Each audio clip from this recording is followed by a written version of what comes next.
So the 2024 NBA season is dwindling down right now, and something I wanted to do is look back on this most recent draft class and react to my final 2013 mock draft. I don't want to react to my final grades yet. I'm going to do that once the season is over. Who knows? A rookie could go on a hot streak at the end of the year, kind of like Shaedon Sharpe did last year. And you guys have seemed to enjoy me reacting to my previous draft stuff. You guys really like me reacting to my 2022 draft grades in 2021. So drop a thumbs up on this. I'll be reacting to my 2020 draft grades next week, so make sure you're subscribed. And let's hear what I got to say about this class. And maybe I could have actually gone back and say I would have maybe liked some of these picks a little bit more if they went to a different team. Who could it be? Man, we knew this over a year and a half ago. It's going to be Victor Wembanyama. I don't know why. Also, I would say Wembanyama for a little bit.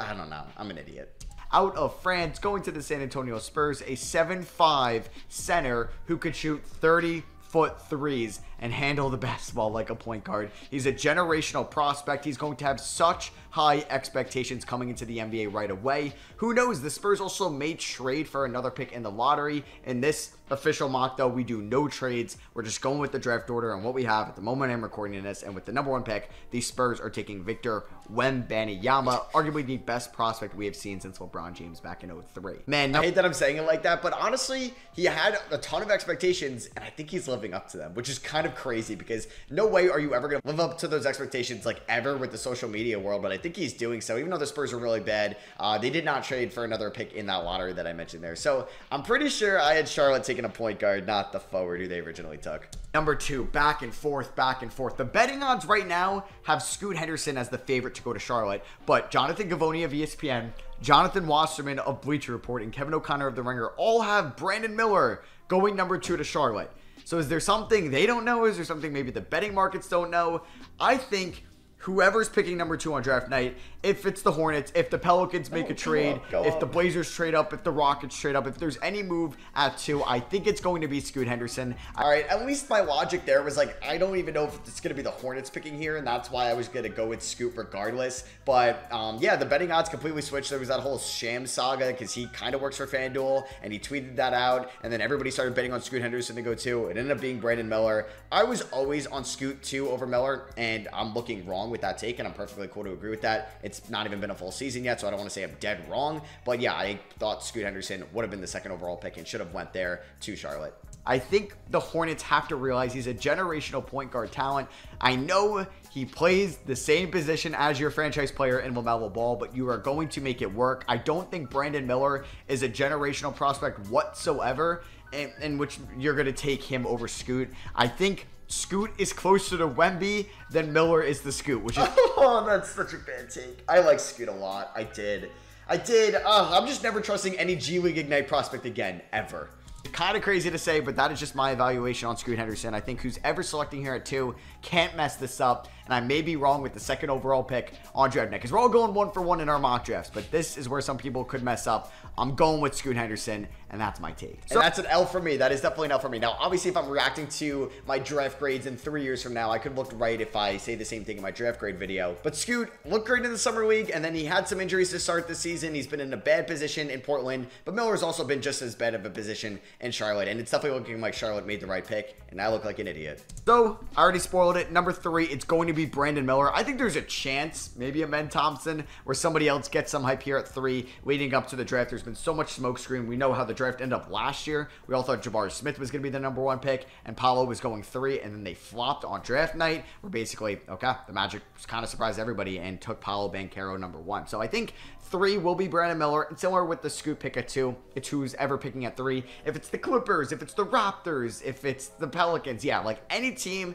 that's picking here at 3, I believe the pick will still be Brandon Miller regardless. So we're here at 4 with the Houston Rockets. This is going to be the Amen Thompson pick in my opinion. Apparently, this could also be smokescreen. And Thompson's workout with the Rockets, they said he's the best athlete they've ever seen in a workout, which is very high praise, but Amen is an insane athlete. He could be the best athlete in this draft. I'm not as high on Amen Thompson as other people are. The jump shot scares me. The mechanics scare me. I don't know how that's going to translate to the next level, but hey, this is not a big board. I believe he's going to be the 4th overall pick on draft night, even if the Rockets think they're getting James Harden or if they don't. I think it's going to be Amen Thompson either way, and he's the 4th pick to the Rockets. Remember that when we thought James Harden could be going back to Houston? And it's funny I say that too, because both him and his brother, I didn't really like the jump jump shots. I thought SROS was maybe going to be quicker along with it, but he's looked probably worse from downtown this season. And they've, I guess for SROS at least, I wonder if I have him going here, has been in a really bad situation in Detroit, but a men,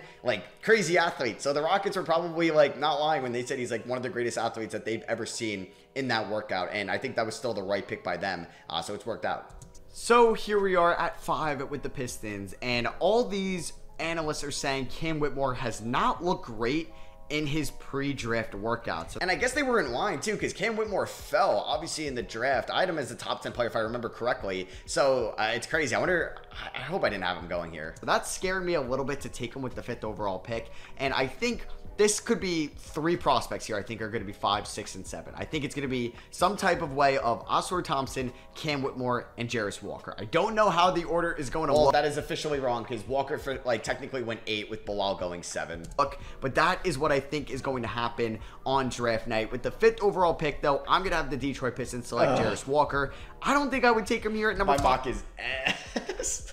I would even look at maybe Taylor Hendricks over Jarace Walker. I'm kind of leaning towards, but I think he's going to be the pick. I may regret that, but I think the Pistons could go with the big man out of Houston. We're on the clock here at 6 with the Orlando Magic, and if Ausar Thompson doesn't go 5, I believe he will go 6. Dude, imagine Ausar playing with this defense in Orlando. That would have been insane. 6 with the Orlando Magic, and if Ausar Thompson doesn't go 5, I believe he will go 6. I feel like the Magic may be just destined to get a Thompson twin in this draft. They have 2 lottery picks, 6 and 11, so they could definitely be trading one of these picks. And as the draft goes along, if I get the pick exactly right, I get a point. And if, say, the Magic traded the pick to, say, the Knicks at 11, and I mocked Ausar Thompson at 11, and the Knicks took Ausar Thompson, I'd get like half a point, you know. But yeah, at 6, we're going with Ausar Thompson to the Orlando Magic. Oh, man. I guess, like, Anthony Black really wasn't going to be a great shooter out the gate either, because obviously they wanted some shooting, and Black, as a handler, I would have loved for Orlando to get Amen Thompson, but I guess Houston, once they knew Scoot and Miller were off the board, they're like, we view Amen as our next best guy. Why would we trade down for anybody? So I guess it was never a realistic chance for Orlando to get Amen Thompson, but that would have been so fun. Just either Thompson twin in Orlando. I know they need shooting help, but that would have been so fun nonetheless. And then at 7, the Indiana Pacers, man. Because I was like, okay, this could be Cam Whitmore, but people have Cam Whitmore going like 9 to the Utah Jazz and not going to the Wizards, not going to the Pacers. So this could be Taylor Hendricks. This could be Taylor Hendricks. And, like, Cam Whitmore's, like, assist-to-turnover ratio was garbage at Villanova. He's not a pass-first player. And he's shown that, too, for the Rockets. Not a pass-first player. He's not a great passer in general. Doesn't have good court vision. But he's a good scorer, and does Indiana pass that up? I feel like Cam Whitmore was a consensus top 7 guy throughout the last 3 months. Now, of course, like, the last week, he's not going to be. Maybe he didn't do great in the pre-draft workouts. And I'm going to be a little bit different. I'm going to have the Indiana Pacers select Taylor Hendricks. I think this is the highest we see him go. I'd be very shocked if he goes 5 or 6 in this draft. But I think with Jarace Walker already off the board, I believe Indiana would like somebody that they could put next to Miles Turner and have as a pick-and-roll partner with Tyrese Halliburton. So you know what? All right, so I guess that wasn't wrong, but they ended up getting Jarace Walker. I've been mocking Anthony Black to the Wizards for so long, and I know that was on like the presumption that Bradley Beal was going to be there. But you know what? Let's have them take Anthony Black, and that is the pick. I'm sticking with my gut, and then I can't believe I'm also going to have Cam Whitmore. I never had Bilal Coulibaly going to the Wizards, ever. I didn't think he was going to be a top 10 pick, so that was a little bit of a shocker when he went 7th overall. Fall to 9. This could definitely be traded. The Pacers pick could be traded. Washington could look to trade the pick. But yeah, Cam Whitmore falling all the way to 9. I can't. Damn, I know like Derek Lively's been a great pick, and I think Dallas would still rather have Lively over Whitmore because of positional need. But man, Whitmore like as a bench scorer in Dallas would have been a lot of fun. I can't believe I'm buying into this smoke screen. I know I'm going to be looked like a fool on draft night and on the stream, and I'm going to point it out to this exact moment and be like, guys, don't you remember about a day ago when I said, I know I'm going to look like a fool, and I still did it anyway. So we're on the clock here, 10 with the Dallas. Whitmore went super late. Mavericks, I think they could go in a multitude of directions as well. Could they look at Cason Wallace? Could they look at Jordan Hawkins? They could be a Derek Lively team. I've seen some Derek Lively hype going as high as pick 10. And you know what? I think we're going to see it. I think the Dallas Mavericks could 100% trade this pick. They want some defensive side. I believe it could definitely happen. All right, so they actually did trade the pick. They went from 10 to 12 with that Cason Wallace trade, and they ended up getting Lively at 12. So kind of right there, kind of not, kind of right there. One thing that I just love to do to spice up watching the NBA, either it's at home or going to the game, is playing fantasy sports. Today's video is sponsored by the easiest way to play fantasy sports all NBA season, and that is Underdog Fantasy. It's my favorite place to play fantasy games. is. My favorite part about Underdog is the pick'em feature that is super easy to play. You pick 2 to 5 stats of your favorite players or either a game you plan on watching or following and choose if they can go higher or lower. It could be in personal fouls, it could be in points, it could be in triple doubles. I recently hit a 4 picks for $100 on Christmas Day where I got Josh Hart to get higher than 7 points, Damian Lillard to get higher than 25.5 points, Jalen Brunson higher than 4.5 free throws made. And then another thing that I love that Underdog does is promos at times, which you can combine in a pick'em play. And this was 1 point equals you win for Giannis Antetokounmpo. All I needed him to get was over a half a point. And they'll do plenty of those throughout the season as well. And if you get all your picks right, you can make up to 20 times your money on a single NBA game. You can also do rivals picks as well, which pits 2 players against each other. And that could be in your typical points, rebounds, and assists as well. So yeah, what are you waiting for? Sign up at Underdog Fantasy today at UnderdogFantasy.com or the App Store. And use my promo code SROS to get a 100% deposit match up to $100. You also receive a new customer special, or aka a mystery pick, which will get you a pick'em special in your lobby when you sign up using code SROS that you can see on your screen now. You also must be a certain age in your state to play Underdog Fantasy. Every state that's legal to play Underdog will be in the description below. And please, like always, remember to play responsibly. So yeah, use code SROS at sign up to get a 100% deposit match up to $100. And thank you again to Underdog for sponsoring today's video. All right, with the 11th overall pick, I'm going to have the Orlando Magic select Grady Dick. They need kind of shooting guards or more wings on this team. They got Ausar Thompson at 6, super high upside, but maybe he's not going to be the greatest shooter right away. So they're going to get a great shooter coming out of Kansas, and they could take the chance on Dick because they already... I hate his last name. I hate it. Had a lottery pick at number 6. So they get Dick there at 11. All right, so they kind of did that. I mean, they went a similar mold with Jet Howard out of Michigan, and I still like Grady Dick coming out of Kansas more than I did Howard coming out of Michigan. Still think that was a reach in hindsight. But yeah, I guess Grady Dick has definitely had his inconsistencies as a rookie, but he's been shooting the ball a little bit better as of late. And at 12, the OKC Thunder are on the board. I believe Kobe Buffkin is going to go in the lottery, and I believe this is going to be the pick here at 12. He's somebody that's been getting so much hype as of late, and I'm so happy because he's one of my favorite prospects in this draft, and I think he should 100%. I like Buffkin a ton. I did. He just hasn't really had that much playing time with that. I hated the fit for Atlanta. Like, once that happened, I was like, why? I hate this for him. Go in the lottery, and I'm going to have him going to the OKC Thunder here at 12. At 13, Bilal Koulibaly out of France. I kind of find him here on this list. There he is, Wemby's teammate. I also wouldn't be surprised if the Spurs tried getting him and trading back into the lottery to pick him, but I feel like he's just a Raptors prototype player. Now with Fred VanVleet leaving, they could look into the point guard sphere. Cason Wallace still on the board, but I think Bilal is also a lock to go in the lottery as well, and that's the pick at 13. So that was true, but they went the complete opposite fit or the mold of Bilal Koulibaly with Grady Dick. The last pick of the lottery, I'm going to have the New Orleans Pelicans go between Cason Wallace and Jordan Hawkins. They're going to debate it the way this draft has fallen, but yeah, I'm going to go with Jordan Hawkins. NBA ready, can give them 3-and-D complimentary piece right next to Brandon Ingram. Got that one right at least. Maybe Zion, maybe not. We don't know if he's going to be on the team. It's looking like he's going to get traded, which would be just kind of crazy to think about. But yeah, Jordan... That didn't happen at all. And Hawkins going to be the last lottery pick there to the Pelicans. The first non-lottery pick, I think the Hawks are going to go Cason Wallace. I think they're going to just be sitting there like, how did this guy with his defensive potential and his just skill set, off ball, on ball, fell to us at 15. They have a plethora of wings. They have Bogdan Bogdanovic, DeAndre Hunter. They have Sadiq Bey. They have AJ Griffin, who they took in the first round last year. They have Collins at the 4. They already have 2 centers. They have 2 starting guards in Murray and Young. Why not you go get a good defensive backup, Cason Wallace, who could play next to DeJounte Murray. He could play definitely next to Trae Young, and I think that's the pick there at 15. We're on the clock here at 16. Not great. It's funny because I didn't even mention Jalen Johnson either when I was talking about their wings. For the Utah Jazz, they already ended up with Cam Whitmore, so you're already looking like a Cam Whitmore at the 3, Markkanen at the 4, and a Kessler at the 5 lineup. I believe the Jazz could go with a high upside player here in Keontae George. I think he's, boom, got that one right at least. Probably going to go in the 12 to 18 range, and I think there's so many prospects in this draft that have a range like that, and he's definitely one of them. The Lakers here at 17. I like this being the Nick Smith Jr. pick. I think he's going to go in the top 20. Oh, I should have went the other point guard in Hood Schifino. I mean, I believe he will go above Jalen Hood Schifino.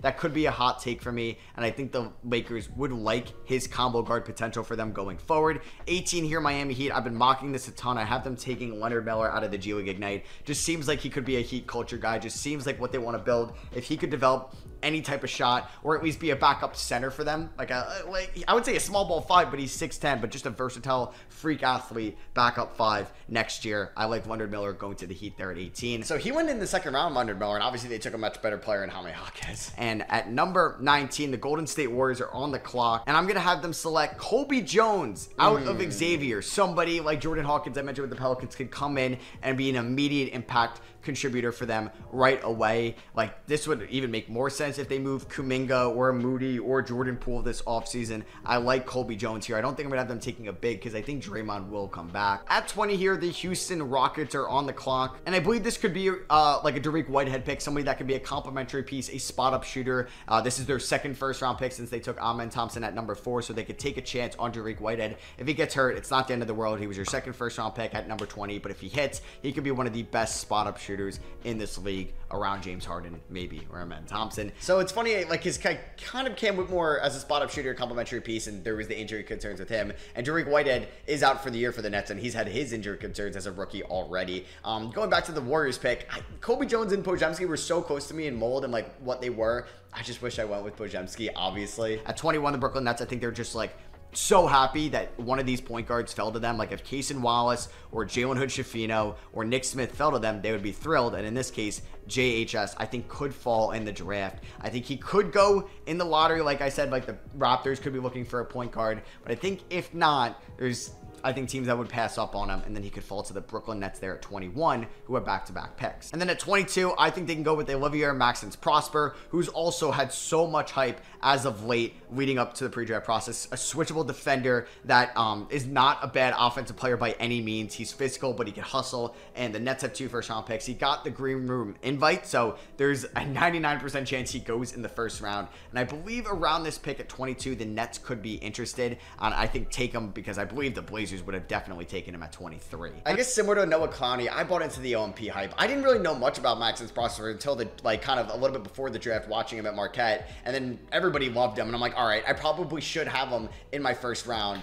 He did end up going, but he hasn't been great so far for the Mavericks, but it's his rookie year. And at 23, I think the Blazers could go with Noah Clowney. I don't think I have a top 23 grade on him in my opinion, but somebody like Maxence Prosper could be a switchable guy on defense, and they definitely needed as many defenders as possible. All right, 20. It's also like so hard when you get later in the first round predicting who goes where, because it's just kind of a crapshoot. Trades will happen, guys will fall. Ryan Repair didn't go in the second round till Portland, and Sacramento even traded this pick to Dallas to get off of the Holmes contract. Before, we have the Sacramento Kings taking Ryan Repair. They could take a chance on Repair 100%. They don't need this pick to be a 3-and-D superstar. I think Ryan Repair could be a great defensive player in the league. Maybe not his rookie year, maybe not his sophomore year, but 100% in year 3 if he keeps developing and just kind of gets those intangibles going, because he's good off ball. He's good in the passing lanes. He's so lanky. He is. He's got great size. Pause. And he could be an all-world defender, and then the offense is just an added just benefit to the Kings for them. So 24, I kind of love the Repair pick. I like that he ended up in Portland, because hopefully they can prioritize his development. They have a lot of young guys though, and I hope he does find some playing time more and more as the years go on. Biggest Jett Howard guy, but I think we could see him or Sensabaugh going later in the draft than we expect. I think this could be Howard, this could be Sensabaugh. I believe this was the Marcus Sasser pick, and it got traded in the Marcus Smart deal. And I'm actually gonna have Bryce Sensabaugh be the pick here. I was going back and forth who I had, Jett Howard or Bryce Sensabaugh. Which Big Ten freshman wing is going to go here? I have Sensabaugh to the Memphis Grizzlies, and then I'm going to end up going with Jett Howard to the Pacers here. Yeah, I never thought Ben Shepherd was going in the first round out of Belmont. 26. So they end up with Taylor Hendricks and Jett Howard, 2 guys that could be an immediate impact contributors for them if they're trying to make the play-in tournament next year. We have the Hornets' second first-round pick. They got Scoot Henderson before. Let's have them get a wing that I think should 100% go in the first round. I love his talent. I think he could be a 3-level scorer at an efficient level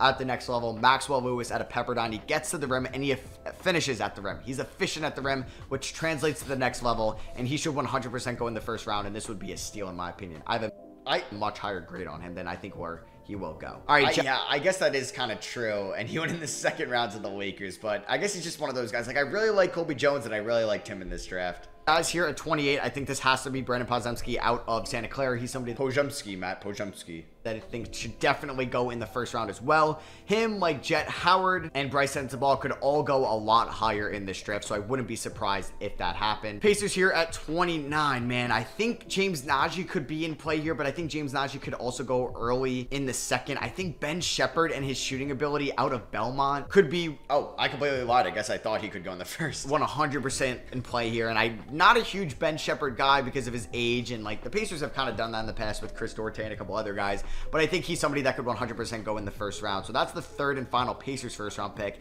They end up with Jet Howard. Holy shit, I mocked Ben Shepherd to the Pacers. I don't think it's the correct like number, but I'll take it. Howard, Ben Shepherd, and Taylor Hendricks. Okay, and then there's like 10 guys that I think could go here at 30. I think it could be James Najee. I think it could be Chris Murray. Jaime Jaquez is still on the board. Andre Jackson, Trace Jackson Davis, Marcus Sasser, Sidi Sissoko, Kobe Brown.